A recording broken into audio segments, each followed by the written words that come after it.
Hey guys, and welcome back to my channel. And in today's video, I'm going to be going through how I capture audio on my setup for YouTube, as well as just recording bass guitar in general. And let's check that out. So this is a bit of a rebellious video. A buddy of mine, his name is Rob. He's a longtime friend, another blue collar bass player like myself, and he's really gotten into recording bass. And then he's actually been connected with a few different studios that he just does session work. Well, he'll record the tracks for bass, and then he'll send it back to the studio, and they can do whatever they want with it. And he's just been trying to get me to adopt the newer technology, Pro Tools, all the latest plugins, and all the newest software, and the upgrading your computer. I mean, great. That's the type of tools that are available now in today's modern audio recording age. But I'm maybe about 15, almost 20 years behind the times, and I'm still just not ready to go and deal with the software side of things. Now, what you are hearing is the Behringer XR18, which is our live mixer for my bands that I'm in, but it also doubles as an audio channel interface. And I think that's actually a pretty cool feature. And what you're hearing with the vocal mic right now is just some noise gate and compression, nothing crazy. And my Peavey VB2 tube bass amp is, there's not going to be any kind of processing. I'm going to let you listen to how I actually capture all of the bass guitar audio, not just for the YouTube videos I do, but just in general, if I'm recording something with my friends, or maybe someday I like to get into the studio stuff too, like he wants me to. I'm just not sure if I'm going to be up to speed to their standards, because I just don't have any of that plugin software. But that doesn't mean I can't capture a good bass tone. My main point of advice when you are recording bass in today's modern age, and this advice was given to me, and probably the best advice I've ever gotten, and that's to always have a dry signal direct track of whatever you're playing. Nothing is on there other than just the signal from your bass guitar. That way, if you put together this really nice EQ and compression, gate, your ridiculous sized pedal board, which I do have, by the way, whoever you're sending it to, if they don't like the way that sounds, then at least they have a dry signal to where they can manipulate it, add whatever they want to it, but it's you playing on that track. And it's their interpretation of your playing, and not just something that they just threw away because it didn't sound right for their application. So a dry signal is going to sound something like this. So one of the advantages of having a tube amp here is that it warms up your room very quickly. That's why I took my sweater off here. But I'm going to turn off the vocal mic, and then you can listen to just the direct signal.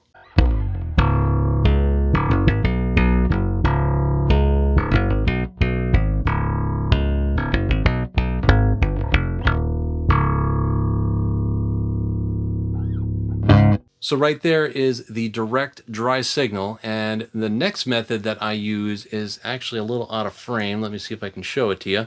What we have here is an SE2200 large diaphragm condenser microphone, and that is that's right in front of the cone of the speaker of the 410 Michael Anthony cab that I'm using, and that is what a lot of people will do, is mic up their cabinets, and you're going to get a specific tone compared to what you heard from the direct. So what I'll do is I'll play that tone, and then I'll switch over to the direct, and then you can hear the difference.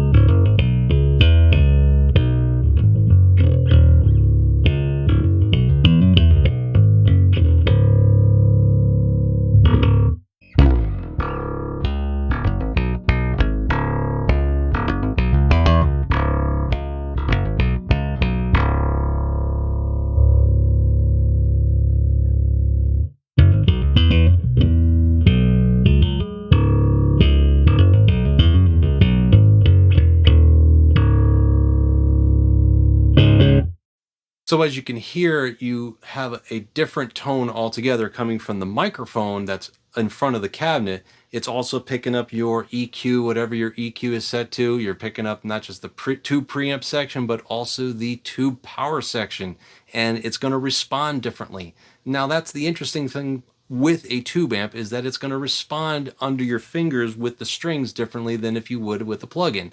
And that's where I think the magic is versus playing with the plugin. Most of the kids that I've seen, and I say kids because a lot of the younger generation, hasn't really had a chance to play through a tube amp, just like when I was a kid. I didn't have a chance to play through a tube amp because they were so expensive back then. This last method that I like to use, it's not really demonstrated too often on YouTube because there is a little bit of inherent risk when you're using a tube amplifier, for example. If you have a solid state amplifier, you never have to worry about it. But tubes are a high impedance device, are high resistance. So the way a tube amp works, without getting into too much detail, one very large transformer takes your 120 volts, steps it up to, in this case, 550 volts, and that's what runs the power tubes. Well, that's a very high voltage, very high impedance. Now we have an 8 ohm speaker, which is a very low impedance. How are you going to get those two to work to play well together? Well, you need another transformer. So a transformer, or the output transformer, will step that back down to match the impedance to your speaker. Now, in the event that you don't have a speaker connected to your tube amp, well, that energy that the transformer is storing, it has to go somewhere, and it winds up going backward into your power tubes and transformer, and things can get very expensive going snap, crackle, pop. So that is the risk. You always have to have a cabinet connected to your tube amp. I'm pulling this signal directly out of the speaker output where that speaker is connected to, and then it's going to bring that level down to a lower level that the audio interface can use, and then we can hear that tone, which is partially influenced by the cabinet that you have connected. It's not going to be the same as a cabinet mic, but it's something that, again, it's a different flavor. It's another option. Check it out.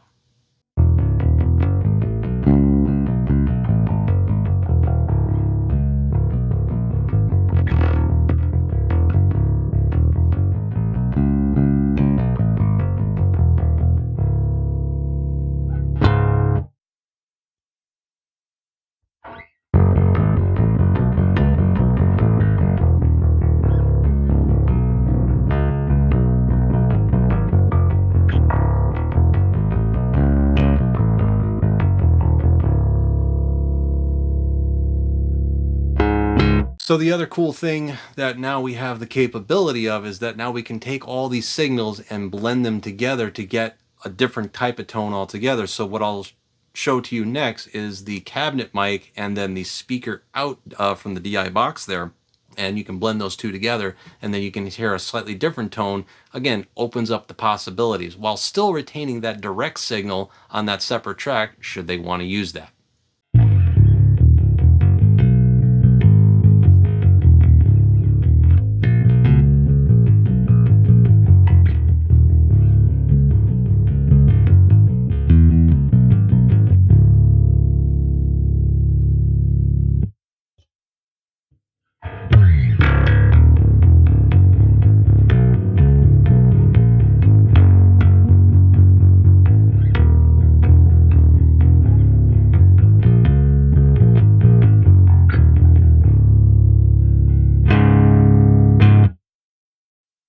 Well, guys, I hope this video has been educational and most of all fun, because I certainly had a lot of fun making the video.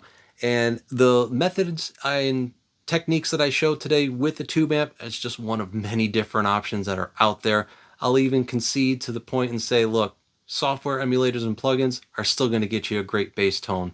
I think that there's more magic playing through a tube amp and recording through a tube amp or a tube preamp, for example. The response and the feel of a tube amplifier is going to be far different than what you were going to hear through a software emulator or plugin on your headphones. And I think that is where a lot of the magic happens. That's just my opinion, but leave me a comment down below and let me know what you think. Till the next time, guys, thank you again so much for watching and supporting my channel, and I will see you guys on the next one.